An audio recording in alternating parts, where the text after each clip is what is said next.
আমি প্রথমেই বলেছি আপনাদের যে আমরা আমাদের জায়গা থেকে সর্বোচ্চ সজাগ রয়েছি, সর্বোচ্চ চেষ্টা চালিয়ে যাচ্ছি যে কোনোভাবেই যাতে আমাদের খামারিরা কোনোভাবেই অসুবিধায় না পড়ে।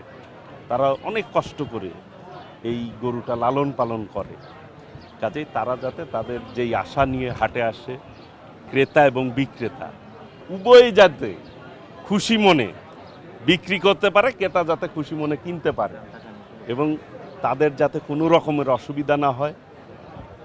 আমাদের পণ্য আমরাই কিনবো, এটাই স্বাভাবিক। এটা আমাদের মানসিকভাবে নিজেদেরকে কি উপলব্ধি করতে হবে, নিজেদেরকে চিন্তা করতে হবে যে আমরা আমাদের পণ্যগুলি যাতে বিক্রি হয়, আমরাই আমার জিনিস যাতে কিনি, সেই ব্যাপারে মানুষকে সচেতন করে তুলতে হবে। তাহলে দেখবেন যে ধীরে ধীরে সব ঠিক হয়ে গেছে। মাননীয় আপনি যে হাটে আছেন, এই হাটে একটা গরু রাখার জন্য 4 দিনের 5 দিন, এই 5 দিনের জন্য সর্বনিম্ন 10,000 আর সর্বোচ্চ তো আছে 25,000 30,000 আসলে আপনি ইজারা দিচ্ছেন, ইজারা দ্বারা কিনবে তারা ইজারা দিবে, কিন্তু একটা গরু রাখার জন্য 25,000 টাকা নিবে, এটা বেশি মনে হচ্ছে না?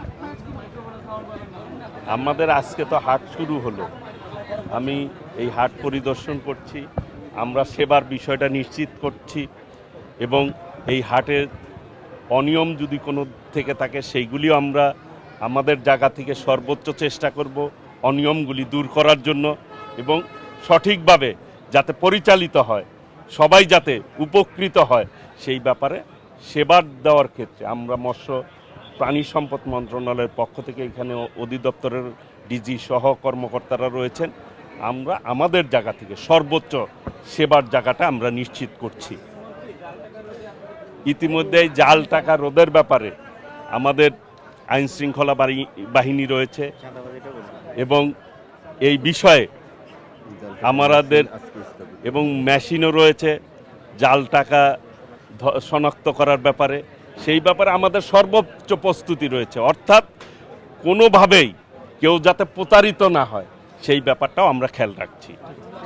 ধন্যবাদ। ভাই